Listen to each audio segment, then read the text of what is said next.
swear, I think I recognized him. What are you talking about? Marcus frowned in confusion, but Christine was already reaching for her phone, tucked in the side pocket of her purse. He looks like our donor. Let me check that video. Of course he's not our donor.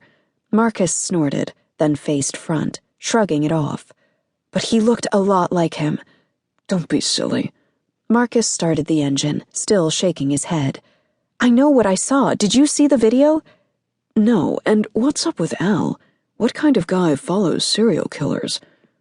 Marcus backed out of the space, then drove toward the side entrance of the school, where they had left the gifts and leftover cake, because teachers never wasted anything. Hold on. Christine tried to log on to the internet, but couldn't. Cell reception was spotty around the school, which drove her crazy. What are you doing? Marcus pulled up at the side entrance and parked. Going on CNN. They probably have the video on their website. You're not serious, are you? Marcus looked at Christine like she was crazy or hormonal, which was an expression she'd seen on him in the past, not completely unjustified. I don't know, it was just weird. What was weird? Marcus let the car idle, readjusting the lattice vent so that it blew on Christine.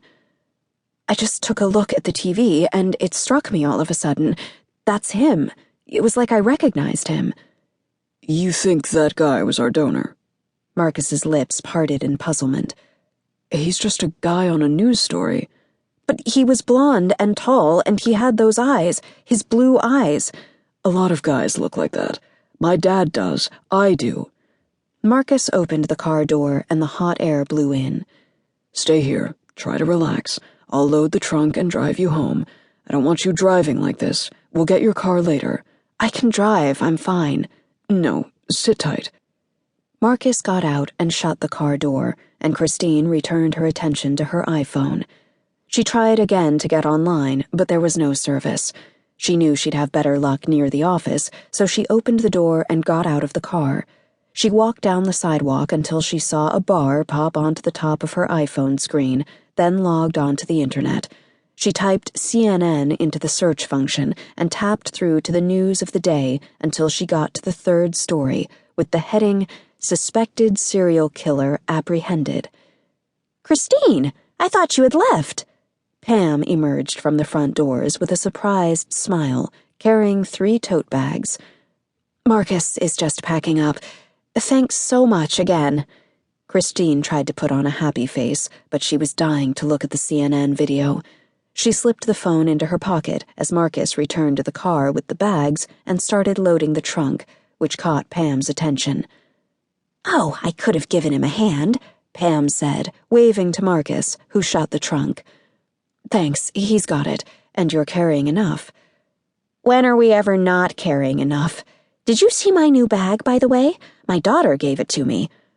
Pam held out her largest tote bag, a floral Vera Bradley pattern, which was the real version of Christine's knockoff purse.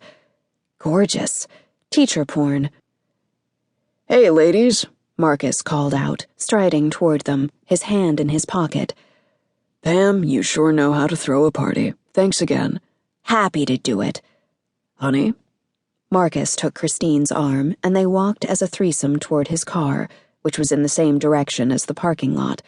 They said goodbye to Pam again, and Marcus opened the door for Christine, then went to the driver's side of the car and got inside. Why did you get out of the car? He asked, putting the car in gear. To see the video. You're being silly. Marcus pulled out of the drive and headed for the exit. Maybe, probably. Let's just head home. In 3 blocks, I'll be able to get better reception, on Glastonbury Road. Silly. Marcus reached on the console for the wraparound Maui gyms that he used for golf and slipped them on his face. Honey, he's not our donor. He could be. I mean, it's possible.